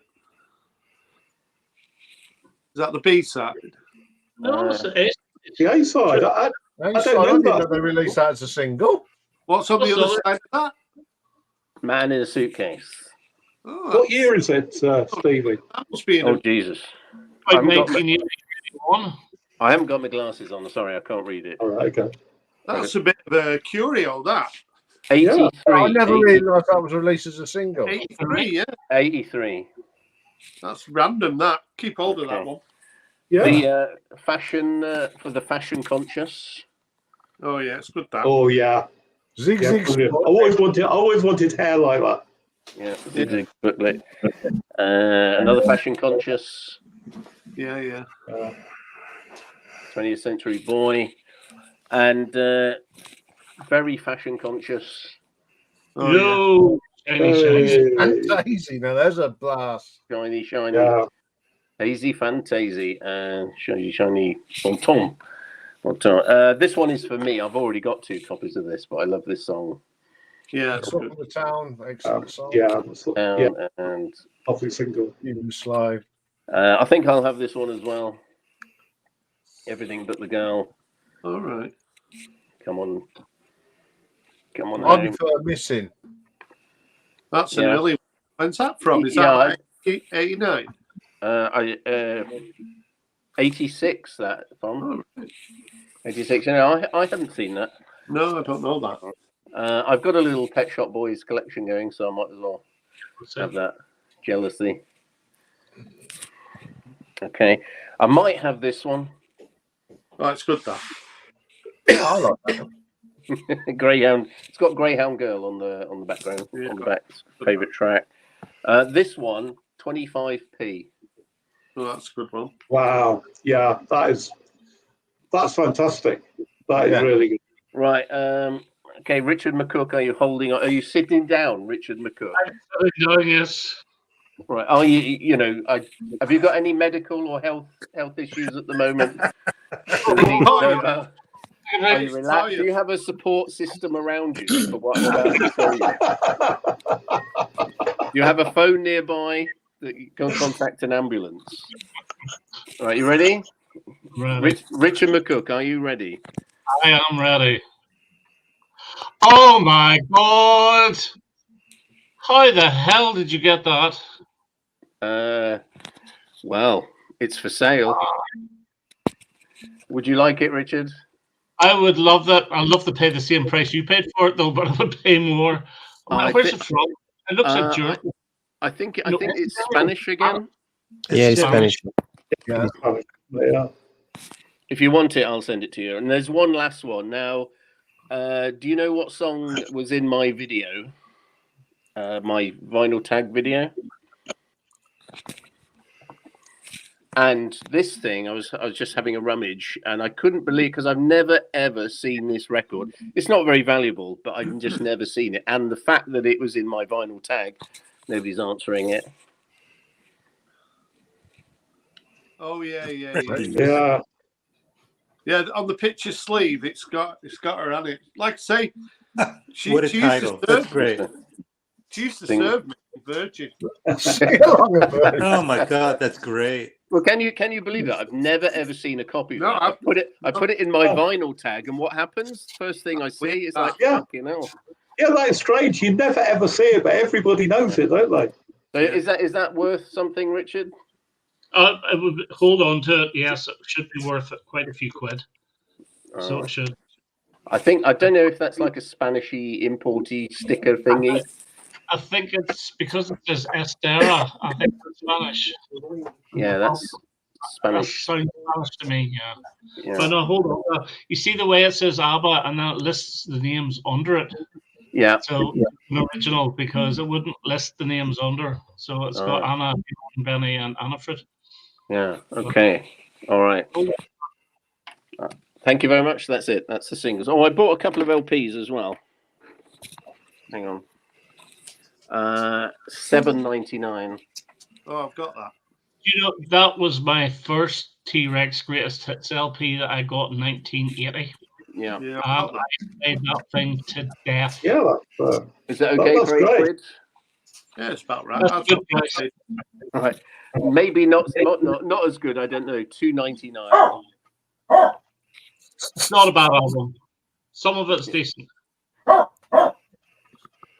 Okay. All right. Thank you very much. That's it. Make me small. Yeah. That was good. Follow that. Yeah. Well, I can't believe I found that they're freshies. That's ridiculous. that is really good, Stevie. Yeah. And you're right. You just don't see it, do you? No. You just Sorry, don't see I've that. never ever seen it ever. And then I follow that. There is the Japanese Mamma Mia.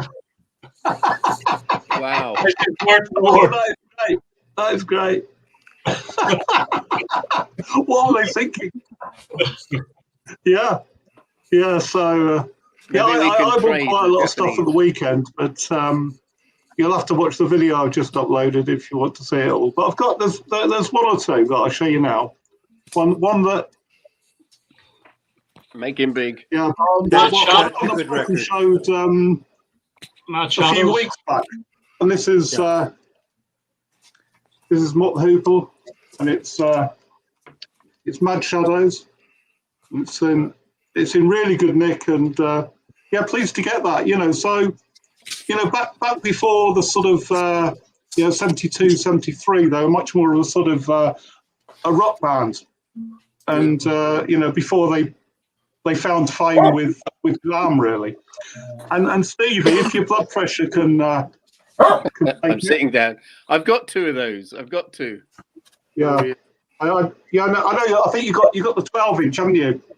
But No, I've got the same as you've got there. I've got two of them. All right, yeah, because I had I had one version of it which was just sort of like in a cover. So you got two singles jammed into a single cover. So I saw this at the weekend, and Very I nice. thought, I'll get that.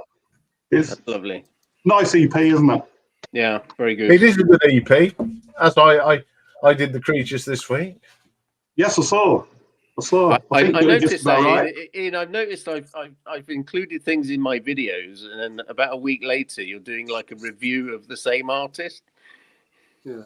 Is this a phenomenon? What are you trying to say, Steve? You can make me small now. Yeah. Don't you?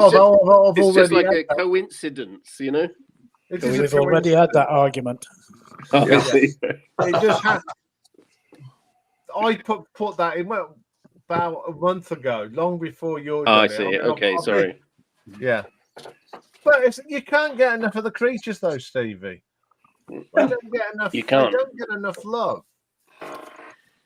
So, as you're both more experts on the creatures than me, what do you think of my number one choice, Boomerang, as my favourite? I think it's a great. Yeah, I think so. I would probably put Feast at number 2, though. It was a toss-up. All of them, my top three, they're all good, though. Yeah. It just proves what a great drummer Budgie is. Yeah. Phenomenal, and he's not just the driving force of the creatures. He was one of the driving forces of the Banshees. You can just tell it's how good he is. Some of his percussion is brilliant. Some of his jazz stuff I was impressed with some of that jazz drumming on some of them tracks. I mean, it's pretty ballsy to like have a solo career with a next band with just a percussionist and a vocalist. Essentially as a central characters of a. Yeah. Like Very unusual, isn't it? Like White Stripes, a drummer and a guitarist and a guy that can play a bit of piano. Yeah. I mean, there are quite a few bands around sort of like that at the moment. I mean, my particular favourite's the Lovely Eggs from Lancaster. Yes. Drummer and guitarist. Yeah, and it works. And John, I'm going to see next month again. Brilliant punk guitar and drums. And all them you're going on about that, Mike. All the years that the Doors didn't have a bass player, Yeah. and still, Yeah, it's odd, isn't it? Yeah, because old Ray was sort of doing bass and melody on the keyboards. Yeah.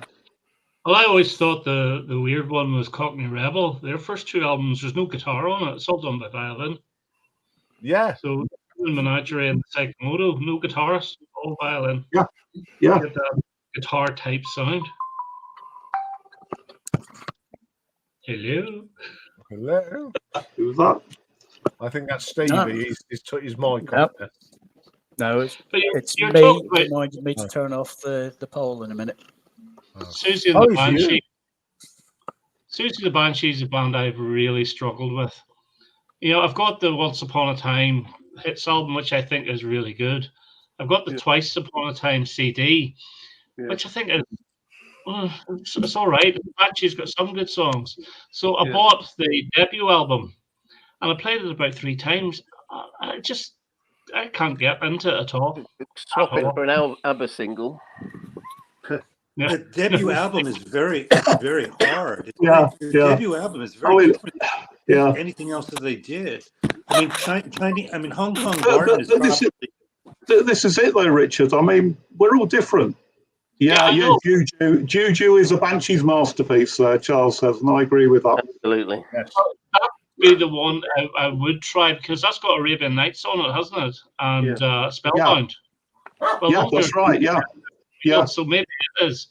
But I thought normally the debut is the one you always go for, because it's sort of where the band are going to go. I just thought, no. Any one of the first 4, I think. Kaleidoscope, Richard. I think maybe that one. Yeah, that's right. Yeah, the that one. Second album, is it, or is it the third? That's the one with Happy House. Well, I like that. I like that as well. Yeah, I mean, I think their covers album is probably one of the best covers albums you'll ever get. There's not a duff track on there. I know. And they left Dear Prudence off of it, didn't they? Yeah, and that is one of my that is my favourite. That is my favourite Beatles song done by somebody else. But was there not about a 4-year gap between Dear Prudence and the covers album? Did it not come out in the mid to late 80s? Or Dear Prudence was. That's true. Yes, you're right. You're right, Richard. Yeah. Yes, it was earlier on. But they just said that album, the cover, every cover, you listen to it and you go, that's great. I mean, I don't like cover albums, as you know, but that one I do like. Yeah. I've never heard it. Well, you're missing out there. Yeah, I've got enough stuff. I mean, yes, I saw your bands. There are certain bands that people suggest to you, right? That you can't stand. Like a buddy of mine, was haranguing me this week that I should listen to the Scorpions, right? I can't. Yeah. I don't think I can find a single record by the Scorpions I can take. I mean, this is not for me. But again, it's all timing. It's maybe if I had listened to them when I was in high school, and I would feel differently. But I didn't listen to them back then. And trying to take in the Scorpions in 2024, no, I can't do it. No, it's not easy to sort of delve into someone like the Scorpions. Someone who's. It's just not an easy thing to do, is it? To sort of invest the time. Why should you invest the time? Sometimes Although there's somebody I've been listening to in the last couple of weeks, Mike, and that's Laura Nyro. Oh yeah. And Laura Nyro is absolutely brilliant, and I must say, passed me by completely. Yeah, I've got. I've listened to. It's Eli and the 13th Confession. Yes. And New York Tenderberry. Right. Yeah, and they're absolutely brilliant. And I'm going to have to buy some, So thanks for showing that, because otherwise. Michael, did you show Laura Nero a record that someone hasn't got on the final tag? I did. I showed Smile as a record that nobody has. But yeah, I'll tell you something. I've got that. Yeah. Okay, Stevie. We're having a conversation here. This is for Richard. Can you make both of us big? I wish I could. Keep The only way I can do that is taking every. I don't know. It's too I complicated don't for me. think I mustn't have any Spanish ABBA singles. Yeah. But no, I don't. That's 50 years old this year in a couple of months' time. Yeah. Crazy. Do you remember watching it, Rob? Yeah, I can remember it. I watched it live. Yeah, I remember. Yeah, I did. Waterloo. Oh God! I know. He'll be having an heart attack. And there's no ambulances in Ireland at the moment. There's nothing in Ireland. Everyone's on strike. That's why I'm They're all on strike or snowed in. Were you about 7 or 8 when? I had just turned 8 years old, and I was 9. Believe it or not, rooting for Olivia Newton-John, like everybody else. Right. I can remember when ABBA won, and I just thought, oh, they won't have any. It'd just be like a one-hit wonder. They wouldn't have any more success. Oh, go now. Took them a couple of records. Oh yeah. Have you ever seen that? Yeah. Looks like it's from the same photo shoot. Yeah. What's the label? That's a Polish pressing. That's a Polish pressing. Oh, Polish. Yeah. Polish. Wow. Okay. That would have been, in the Iron Curtain back in the day, wouldn't it? Yeah. That's a great fight. That's a Polish pressing, yeah. Fantastic. And the reason, because my mother, she went to Poland. She bought that record there. She was. Are you okay, Richard? I can't hear Richard. I'm worried. So yeah. No, I'm fine. Is Ring Ring the last song on that remote, or is it just Susie Hang Around? Susie Hang Around. Right, Closest the album, yeah. I think it's only the British version that stuck on Ring Ring at the end as well. Just going back to what Michael said about the Scorpions, I can understand why you can't get into them. I think you've had to be of an age. Now, I first got into Scorpions when Animal Magnetism came out. Yeah. And so up to then, I had to go back, and that's when I got into the In Trance and stuff. And then they're one of them bands. I think you had to be there at the time. I mean, it would Make It Real that really hooked me onto the Scorpions. And then you get Animal Magnetism, you get the Zoo, and I've been a fan ever since. But I can see where if it's someone that's not there, it's a hard band to get into unless you love your metal. I mean, how did you get into them, Ramon? How did you get into the Scorpions? They were huge. They were really huge. It's interesting because I grew up very close to Germany, and my father, he got to see Scorpions in the 70s. They performed one of their first concerts outside Germany in France, in my hometown. And my father didn't want to go because German bands were like space rock, back then. And Scorpions was way different. And my father, he loved. Always frosted up.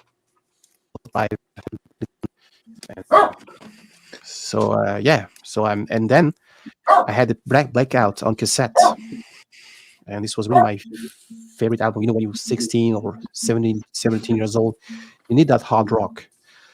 But now I would prefer what they've done before, because 1982, this is when they had their first success in the US. In America, they were like famous with Blackout or Still Loving You. But I would prefer, when Uli Roth was playing the guitar and what they've done prior, Tokyo Tapes. Oh, that's a great live album. Fly Through the Rainbow. Yeah, Tokyo Tapes, amazing. It's in the 80s, they were like German. Everything was so mechanical. They didn't have that craziness as they had back in the day. This is my opinion, but I can hear Michael, because you discovered them, Scorpions, in 1984, listening to this hard rock FM stuff. But 10 years prior is way different. So Fly Through the Rainbow doesn't sound actually like Blackout. This is great live. I mean, Yeah. I only saw them once. Yeah. And that was at Nebworth in 1985. They were special guests to Deep Purple. Is this that Schenker guy? Yeah. Schenker. They were two brothers, Rudolf Schenker and Michael Schenker. And I think Michael Schenker he got hired by UFO just because he was waiting in the line in an airport, and he was offered a job. It was the Michael Schenker group. Michael Schenker, yeah. And then he made a couple of records with UFO, and then UFO was not that good.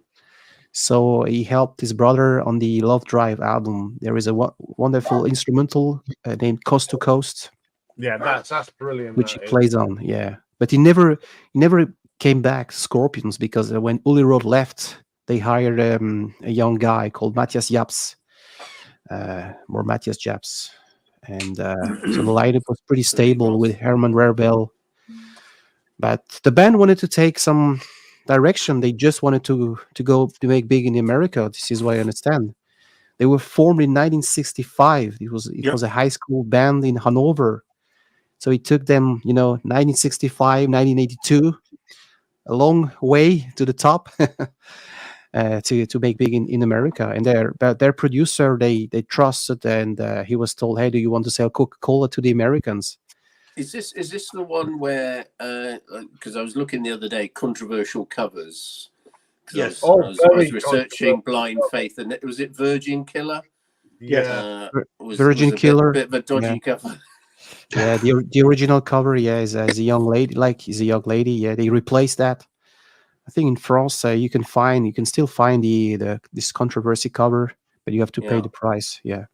I came across one this week. Well, the other ones are scary. It's a really old picture of them, and that's quite scary. But Taken by Force is another sort of controversial cover. Animal Magnetism is with the chewing gum and. No, that's the other one. That's Love Drive. Love Drive.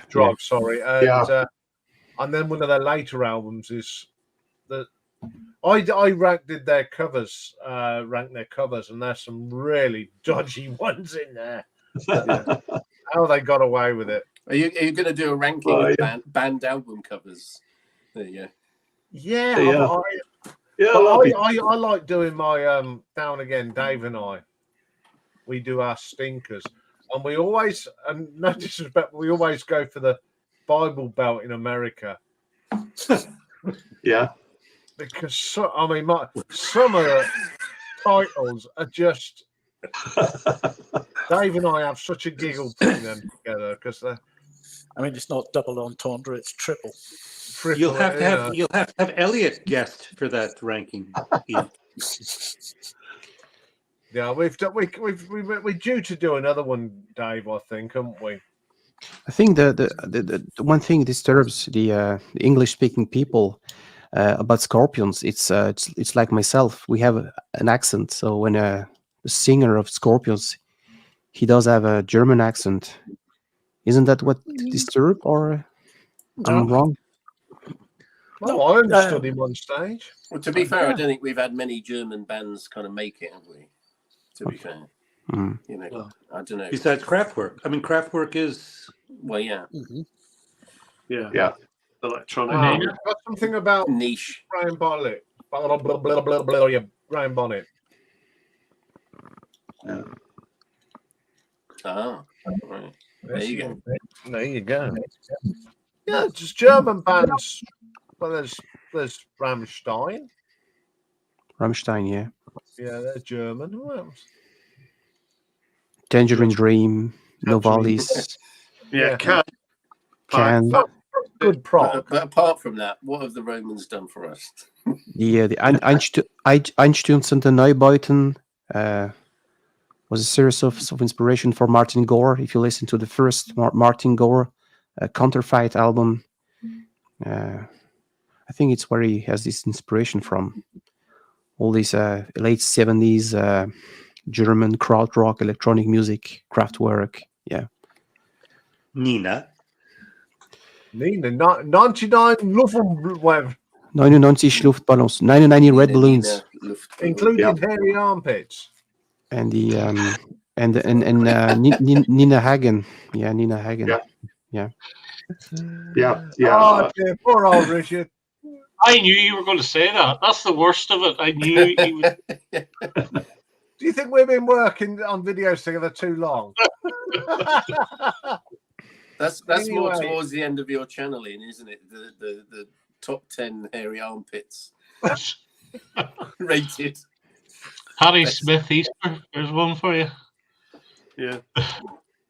Anyway, it's come to that time of the evening where we need to hold up some records because Oh, right. I'm still not fully recovered and I have to take some painkillers at some stage. So, time to hang up our albums, and we'll just go wait for this Rob Walker partaking, or we're going to have the cat. No. I'm doing 2 because they're 7-inch singles.